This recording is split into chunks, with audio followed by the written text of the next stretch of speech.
A janitor, mocked daily by gym buffs, wiped floors and swallowed insults, until the day he stepped up to the barbell. No one expected what happened next.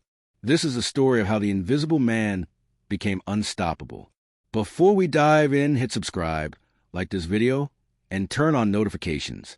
Stories like this deserve to be seen. The laughingstock. The fluorescent lights of Iron Haven Gym flickered to life at 5:30 a.m., casting a sterile glow over rows of treadmills and dumbbells. The air smelled of disinfectant and stale sweat, a scent Mike Rivera knew all too well. He pushed his mop across the linoleum floor in slow, practiced strokes, his shoulders hunched as if carrying an invisible weight. At 38, his body was lean but worn, the kind of tired that comes from years of labor, not laziness. His hands, rough and calloused, gripped the mop handle with the same quiet discipline he'd once used to hold a rifle. The first members trickled in before sunrise. Finance bros and designer athleisure, power lifters with arms thicker than Mike's thighs, and the usual pack of gym regulars who treated the place like a second home. None of them acknowledged him. To them, Mike was just part of the scenery, another piece of equipment like the broken elliptical in the corner that no one bothered to fix. Then came Derek Malone. Derek swaggered in at 6:15 a.m. sharp, draped in a tank top that showed off the kind of muscles that came from steroids, not sacrifice. He was the gym's resident alpha, a personal trainer with a smirk that never left his face and a habit of making sure everyone knew he was the strongest guy in the room. His eyes locked onto Mike like a predator spotting easy prey. Morning, floor king. Derek called out, deliberately dropping his towel onto the freshly mopped tiles. A few of his buddies chuckled. Oops, guess you missed a spot. Mike didn't react. He'd heard it all before. Floor king, mop master, invisible man. The nicknames change, but the message was always the same. You don't belong here.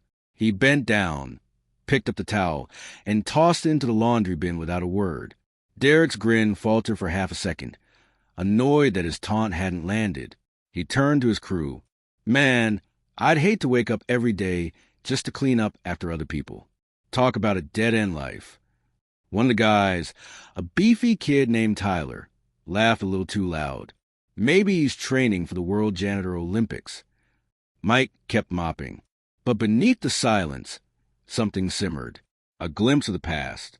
Later, in the cramped custodial closet that doubled as his break room, Mike rolled up his sleeves and splashed water on his face. The mirror reflected a man who looked older than his years. Deep-set eyes, a scar cutting through his left eyebrow, and the faint outline of a tattoo peeking out from under his sleeve. Semper Fi. He tugged the sleeve back down, but not before memories surfaced. Boots crunching on sand, the weight of a medic's bag on his shoulder, the sound of his brother's laugh before everything went wrong. A sharp knock on the door snapped him back to the present. Hey, you missed a puddle near the squat racks. It was Derek, leaning against the doorframe like he owned the place. Mike nodded, reaching for his mop. Derek didn't move. You ever lift, Mike? Or do you just watch other men do it? The question hung in the air, heavy with challenge. For the first time in months, Mike met Derek's gaze. I've lifted. Derek barked out a laugh. Yeah? What brooms? Mike didn't answer. He didn't need to. The barbells whisper. By 9 p.m., the gym was empty. Mike moved through his closing routine, wiping down mirrors, res-tacking weights, locking up the protein bar fridge. His body ached, but it was a familiar pain, one he could ignore. Then he saw it, the deadlift platform. The barbell sat there, gleaming under the dim emergency lights, as if waiting for him. Mike's hands twitched. He hadn't touched a barbell in years. Not since before the desert. Not since before the funeral. But tonight, something pulled him toward it. He stepped onto the platform, his work boots scuffing against the rubber. His fingers brushed the cold steel. You still got it? The voice in his head wasn't his own. It was his brother's. Mike's jaw tightened. He wrapped his hands around the bar. And for the first time in a long time, he decided to find out. The challenge. The bar felt foreign in Mike's hands. Cold, unyielding, heavier than he remembered. He exhaled sharply, rolling his shoulders as he positioned his feet. His muscles remembered the stance, even if his mind hesitated. Grip tight, Back straight. Drive through the heels. He pulled. The weight left the ground for half a second before crashing back down with a metallic clang that echoed through the empty gym. His lower back screamed in protest, a sharp reminder of how long it had been. Mike gritted his teeth. Again. This time, he focused not on the pain, not on the years of rust, but on the rhythm. The lift was never just strength. It was control. It was patience. The bar rose slower this time, trembling as it reached his knees. He locked his hips, held it for a breath, then lowered it with deliberate care. Not good, but not nothing. A sound from the doorway made him freeze. Well, looks like Floor King's got a secret. Derek stood there, arms crossed, a protein shake in one hand and a smirk on his face. He wasn't alone. Tyler and a couple of other regulars loomed behind him, their expressions caught between amusement and disbelief. Mike straightened, wiping his palms on his jeans. Gym's closed. Yeah, except for you, right? Derek stepped closer, eyeing the barbell. What was that 135? Cute. Mike said nothing. Derek took a slow sip of his shake, then grinned. You know, we're doing a deadlift competition next Friday. $500 prize. You should enter. The guys behind him snorted. Mike knew the game.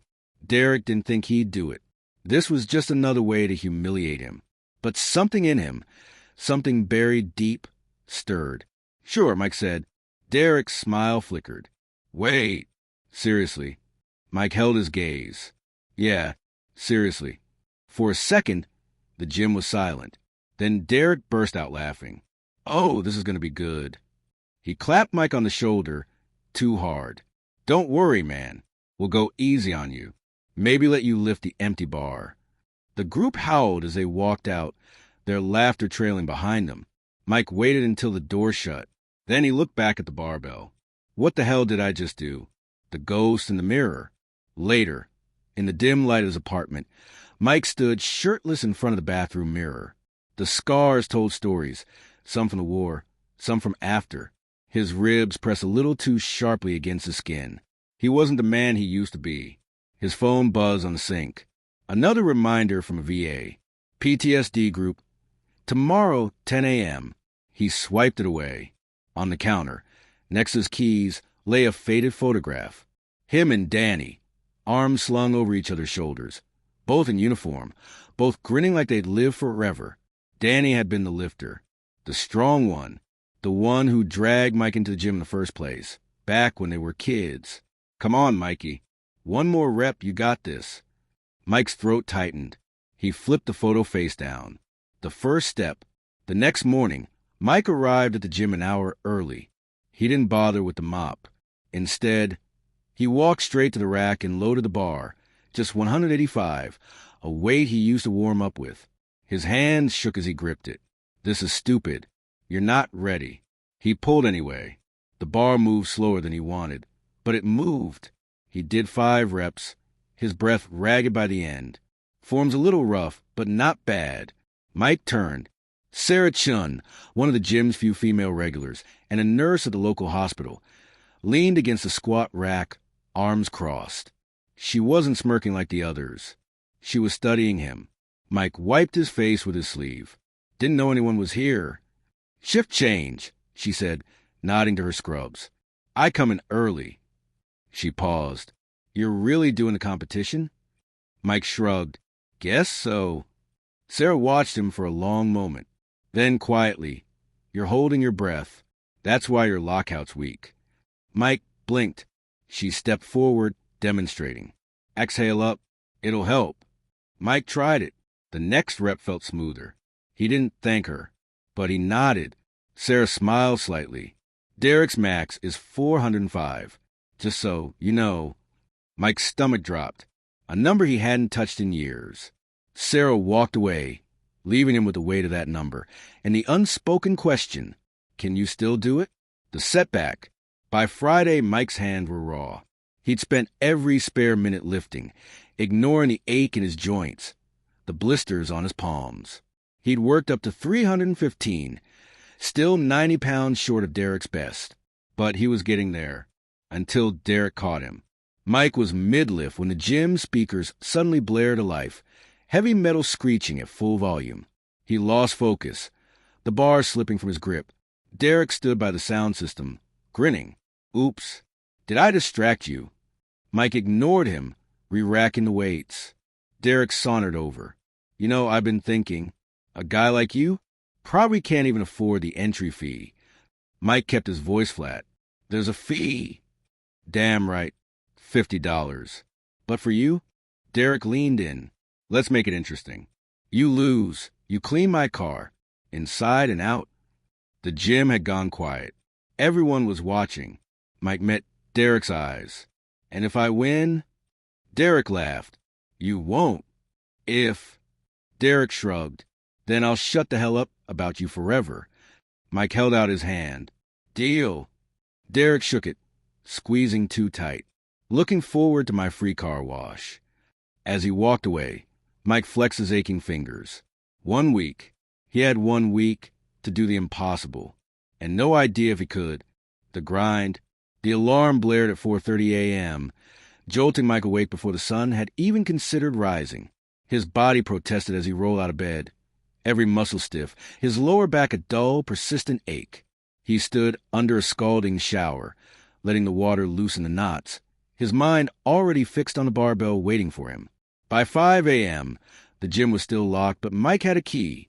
The owner, a gruff ex-powerlifter named Gus, had given to him years ago after realizing Mike was the only one who never left equipment lying around. The lights buzzed to life, illuminating rows of silent machines. Mike didn't waste time. He loaded the bar, 225 today. He needed to move up. His hands wrapped around the cold steel, calluses scraping against the knurling. He took a breath, braced his core, and pulled. The weight came up, but not easily. His form wavered at the top, his back rounding slightly. He dropped it with a frustrated grunt. Weak. He reset, tried again, and again, and again. By the 6th rep, his vision blurred at the edges, his grip threatening to fail. But he held on, still holding your breath. Mike turned, wiping sweat from his brow. Sarah stood in the doorway, a travel mug in hand, still in her scrubs from the night shift. Mike exhaled sharply. You stalking me now? She smirked, walking over. Just getting off work. Saw the lights on. She eyed the barbell. You're pushing too fast. You'll hurt yourself. Mike rolled his shoulders, ignoring the twinge in his left trap.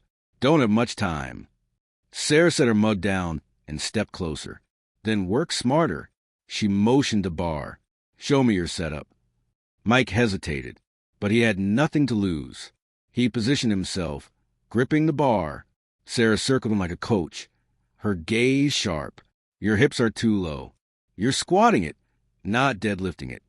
She nudged his hip with her foot. Higher. And your lats. Engage them. Think about bending the bar toward you. Mike adjusted, focusing. The next pull felt smoother, stronger. Sarah nodded. Better. They worked in silence for the next half hour. Mike lifting, Sarah correcting. No mockery, no condescension. Just the work. Finally, Mike re-racked the weights, his arms trembling. Why are you helping me? Sarah sipped her coffee, considering. Because I hate bullies. She glanced toward the front desk, where a faded photo of Derek winning some local competition hung on the wall. And because I've seen guys like him before. They're all the same. They crumble the second someone stands up to them. Mike flexed his hands, the skin raw. I'm not standing up to him. I'm just lifting a bar. Sarah raised an eyebrow. You really believe that? Before Mike could answer, the gym door swung open. Derek strode in, already smirking. Oh, this is cute. Floor king getting private lessons? Sarah didn't flinch. Morning, Derek. You're here early. Finally decided to put in real work. Derek's smile faltered. He turned to Mike. Don't get too excited, man. She's just pitying you. Mike said nothing. Derek loaded a plate onto the leg press, watching them from the mirror. By the way, I upped the prize. $1,000 now. Some guys chipped in. He grinned. Mostly because they want to see you eat shit. Mike met his reflection's gaze. Good for them. Derek's grin faded. He opened his mouth to fire back, but then his phone buzzed. He glanced at it, scowled, and headed for the door. Don't wear yourself out, Mike. You got a car to clean next week. The door slammed behind him. Sarah exhaled, charming as always. Mike stared at the barbell. $1,000. Enough to cover 2 months' rent. Enough to finally fix his truck. Enough to prove something to them, to himself. He turned to Sarah. What else am I doing wrong? The revelation. That night, Mike sat on the floor of his apartment. A bag of frozen peas pressed his lower back. His notebook lay open in front of him. Scribbled numbers, calculations, a crude diagram of his deadlift form. He'd spent the afternoon watching old lifting videos online, studying the techniques of elite powerlifters, the small adjustments, foot placement, grip width, even the way they breathed. It all mattered, but there was something else. He flipped to the last page, where he'd written a single number, 405, Derek's max. Mike had pulled 365 today, a lifetime away. His phone buzzed. A text from an unknown number. Eat more. You're too light for that weight. Mike frowned. Then another text came through. It's Sarah. Got your number from Gus. Mike stared at the screen. Before he could reply, another message popped up. Meet me at the diner on 5th tomorrow after your shift. Bring your appetite. Mike hesitated, then typed, Why? The reply was instant. Because you're not doing this alone. The turning point. The diner was a greasy spoon with cracked vinyl booths and coffee strong enough to strip paint. Sarah sat in the corner. 2 menus already open. Mike slid into the seat across from her. You're buying? She pushed a menu toward him. I'm coaching. Coaching means food. Mike scanned the options. Since when are you a coach? Since now. She sipped her coffee. I train under a strength coach at the hospital. Rehab stuff, mostly. But the principles are the same. Mike set the menu down. I can't pay you. I don't want your money. She flagged down the waitress. I want to see Derek's face when you outlift him. The waitress arrived, and Sarah ordered without consulting Mike. A stack of pancakes, eggs, bacon, oatmeal, a side of toast. And keep the coffee coming. Mike raised an eyebrow. You trying to kill me? Sarah leaned forward. You weigh 170 soaking wet. To pull 405, you need fuel. So starting today, you eat. Every 2 hours. No excuses. Mike opened his mouth to argue, but the food arrived before he could. A mountain of carbs and protein. Sarah pointed at his plate. Consider your new part-time job. Mike picked up his fork. You're relentless. Sarah smiled. And you're welcome. The sabotage. 3 days later, Mike hit 385. It wasn't pretty, but it was progress. Sarah spotted him, her hands hovering near the bar, but never touching, just in case. When he locked it out, the gym's few early morning regulars actually clapped. Even Gus, wiping down the front desk, gave a nod. Not bad, kid. Mike's hands shook as he re-racked the weights. His entire body felt like it had been run over, but for the first time in years, it was a good pain, the kind that meant something. Then he noticed Derek standing in the doorway, his face unreadable. No taunts, no jokes, just silence. Derek turned and walked out. Sarah handed Mike a water bottle. He's scared. Mike took a long drink. Of what? A janitor? Sarah shook her head. Of losing to someone he thought was beneath him. Mike looked at the barbell, then at his hands. The blisters, the raw skin. For days until the competition. 20 pounds to go. He picked up the bar again. The breaking point. The air in Iron Haven gym hung thick, with a scent of sweat and ammonia, as Mike chalked his hands for what felt like the 100th time that week. His palms were a mess of torn calluses and fresh blisters, each lift sending sharp needles of pain up his arms. But pain was familiar. Pain was manageable. He loaded the bar to 395. 24 hours remained until the competition, and this was his last chance to test his limits before the real thing. Sarah stood behind him, arms crossed, her usual calm replaced with a quiet intensity. Don't think about the number, she said. Just lift. Mike nodded, rolling his shoulders. The weight was daunting, but not impossible. Not anymore. He gripped the bar, knuckles whitening. Breathe in. Brace. Pull. The barbell left the ground with shudder, trembling as it rose past his knees. His back screamed in protest, muscles straining to hold form. For a heart-stopping second, his grip faltered, but he clenched his jaw and forced the bar upward, locking his hips with a guttural roar. The clang of iron hitting the platform echoed through the empty gym. Sarah's eyes widened. Holy shit. Mike collapsed onto the rubber mats, chest heaving. His vision swam at the edges, but beneath the exhaustion, something else burned. 10 more pounds. That's all I need. A slow clap broke the silence. Derek leaned against the doorway, his smirk missing its usual arrogance. Guess you weren't bluffing. Mike wiped his face with his shirt. Saying nothing, Derek pushed off the frame and walked closer, eyeing the loaded barbell. Look, Mike.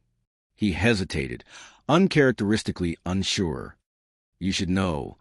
Some of the guys are talking about changing the rules last minute, adding a weight penalty for non-competitors. Sarah scoffed. That's bullshit. Derek shrugged, but there was no amusement in it. Just giving you a heads up. Might want to prep for 415 instead. Mike stared at him. 415 pounds. A number that would have crushed him a month ago. Derek held his gaze for a long moment before turning to leave. At the door, he paused. For what it's worth, I hope you make it. The door clicked shut behind him. Sarah exhaled sharply. What the hell was that? Mike flexed his aching hands. A trap. The ghosts and the wires. That night, Mike sat on the floor of his apartment, his brother's dog tags draped over his knee. The TV played an old Marine's highlight reel on mute. Footage of soldiers training, lifting, pushing beyond their limits. Danny had always been the one who thrived under pressure. Pain is just weakness leaving the body, Mikey. Mike's fingers traced the engraved name on the tags. He hadn't touched 415 since before the IED, before the medevac, before the funeral where they'd folded the flag and called him a hero for surviving when his brother hadn't. His phone buzzed. Sarah, eat, sleep. Tomorrow you war. Mike set the tags aside and reached for the meal prep containers Sarah had forced on him. Chicken, rice, sweet potatoes. Fuel for the impossible. His fork hovered over food as his gaze drifted to the gym bag by the door. Inside, wrapped in an old Marine Corps t-shirt, was the one thing he hadn't told Sarah about. The one thing he wasn't sure he could use. The storm before the lift. Competition day arrived under a gray, restless sky. Iron Haven was packed. Every regular, every weekend warrior, even curious onlookers drawn by the rumor of a janitor challenging the gym's king. The energy was electric, thick with anticipation and cheap pre-workout fumes. Mike kept to the back, his hood pulled low as Derek held court near the platform, basking in the attention. Sarah shoved through the crowd, handing Mike a coffee. They changed the order. You're up first. Mike frowned. To tire me out before Derek goes. Yep. She gripped his wrist. But it doesn't matter. You're ready. A hush fell as Gus climbed onto the platform, his voice booming over the speakers. All right, listen up. Standard strongman rules. Lift starts on my go, ends when I say down. Any hitch, any stumble, it doesn't count. His eyes found Mike's. First lifter, Mike Rivera. Bars loaded to 415. Murmurs rippled through the crowd. 415? For a janitor? Mike stripped off his hoodie, revealing the faded Semper Fi tattoo across his shoulder. For the first time, the gym saw him. Not the silent cleaner, but the man beneath. Sarah grabbed his arm as he stepped forward. Wait! She pressed a small object into his palm, his brother's dog tags. For when it gets heavy. Mike closed his fists around them, the metal biting into his skin. Then he walked toward the platform. The lift, the bar gleamed under the lights. Plates stacked high on either side. The crowd's chatter faded to white noise as Mike chalked his hands one last time. 415 pounds. More than twice his body weight. More than he'd ever lifted sober. He wrapped his fingers around the steel, the cool bite of metal against his raw palms. The dog tags hung heavy around his neck. Breathe in. Brace. The world narrowed to the bar, the platform, the voice in his head that sounded like Danny. One rep, Mikey. That's all you need. Mike pulled. The bar shuddered, then rose, inch by agonizing inch. His back burned. His grip threatened to fail. The weight was monstrous, crushing, unbearable. Then, like a switch flipping, something changed. The bar kept rising, past his knees, past his thighs. The crowd's gasp sounded distant, unimportant. All that mattered was the lockout. Mike's hips snapped forward. His shoulders pulled back. The weight hung in the air, impossibly, undeniably lifted. Gus's voice cut through the haze. Down! The bar crashed the platform. Silence. Then the gym erupted. Even Derek stood stunned, his mouth slightly open. Mike straightened, his entire body trembling, and met Derek's eyes across the crowd. No words were needed. The challenge had been answered. The aftermath. Sarah reached Mike first, her face alight with something like pride. You absolute madman. Mike could barely lift his arms. Every muscle screamed, his hands a mess of torn skin and chalk. But for the first time in years, he smiled. Gus clapped him on the shoulder, nearly knocking him over. Kid, I don't know where the hell you came from, but that... He pointed at the bar. That was legit. The crowd parted as Derek approached. His usual swagger muted. He studied Mike for a long moment before extending his hand. Guess I owe you $1,000. Mike shook it, and silence. Derek's mouth quirked. Yeah, that too. As the crowd dispersed, Sarah handed Mike a protein shake, her expression turning serious. You know this changes things, right? You're not just a janitor anymore. Mike looked around the gym, at the nods of respect, the curious glances, the barbell still resting on the platform. For the first time, he didn't feel invisible. He took the shake. Guess I'll have to get used to it. Somewhere he imagined Danny laughing. The weight of victory. The fluorescent lights of Iron Haven hummed overhead as the crowd buzzed with restless energy. Derek Malone stood at the deadlift platform, his jaw clenched tight enough to crack teeth. The bar was loaded to 425.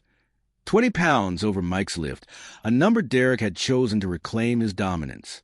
Mike watched from the sidelines, his entire body throbbing in protest from his own lift.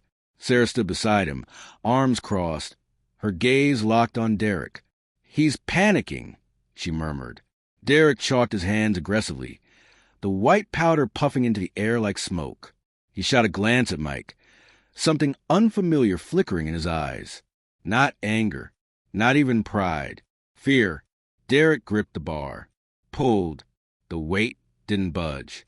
He tried again, his back rounding dangerously, veins bulging in his neck. The bar lifted an inch off the ground before crashing back down. A collective wince rippled through the crowd. Derek's face darkened. He kicked the platform, sending a plate clattering to the floor. Bullshit. He whirled on Gus. This bar's unbalanced. Gus raised an eyebrow. Same bar Mike lifted. Derek's hands flexed at his sides. For a heartbeat, the gym held its breath. Then, with a growl, he stormed off, shoving past onlookers until the door slammed behind him. Silence. Then, applause. Not for Derek's failure. For Mike's victory. The aftermath. An hour later, the crowd had thinned. Mike sat on a bench near the locker room, counting the crisp $1,000 in his hands. $500 from the prize pool, $500 from Derek's wallet, delivered by a red-faced Tyler with a muttered, "He said you earned it." Sarah dropped onto the bench beside him, handing him an ice pack for his lower back. "You're officially a legend. Gus said 3 people asked about training with you." Mike pressed the ice to his spine, wincing. "I'm a janitor who got lucky." Bullshit. Sarah nodded toward the platform, where a group of guys were mimicking his lifting form. "You showed them something today. Something they didn't think was possible." Mike followed her gaze. For years, he'd been invisible, a ghost in his own life. Now, people saw him. It should have felt good. So why did it make his chest ache? Sarah studied him. "What's wrong?" Mike hesitated, then reached into his pocket and pulled out his brother's dog tags. Danny was a lifter. Not me. He's the one who... His throat tightened. This was his dream. Owning a gym. Coaching guys like Derek. Sarah's voice softened. And what's your dream? The question caught him off guard. Before he could answer, Gus lumbered over, tossing a set of keys at Mike. You're closing up tonight. Don't forget to mop. Mike caught the keys on reflex. Gus walked away before he could protest. Sarah smirked. Guess some things don't change. Mike looked down at the keys in his palm. The janitor's keys, the deadlift platform, the weight of his brother's legacy. Maybe they didn't have to. The new normal. A week later, Iron Haven's morning rush found Mike in his usual spot. Mop in hand, headphones in, ignoring the whispers that now followed him. That's him, the guy who outlifted Derek. No way. He looks so normal. Mike hit a smile. Near the squat rack, Derek grunted through a set, his usual entourage noticeably absent. When he finished, he caught Mike's eye and gave a curt nod. Mike nodded back. Progress. Sarah arrived just as Mike finished refilling the paper towels. She jerked her chin toward the deadlift platform, where a lanky teenager hovered nervously. Kid's been here every day since the competition. Says he wants to train with you. Mike frowned. I'm not a coach. Sarah shrugged. Tell him that. The kid, Jason, as Mike would soon learn, had a brother in the Army and a deadlift stuck at 185.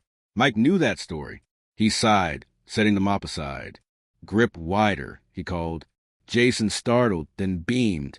Mike adjusted his stance, demonstrated the movement, and for the first time in years, remembered what it felt like to teach.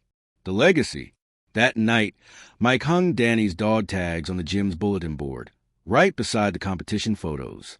No fanfare, no explanation, just a small metal tribute to the brother who'd taught him how to lift, and maybe how to live again. Sarah found him staring at it, her shoulder brushing his. You keeping the janitor job? Mike glanced around the gym, his gym, in a way it had never been before. For now.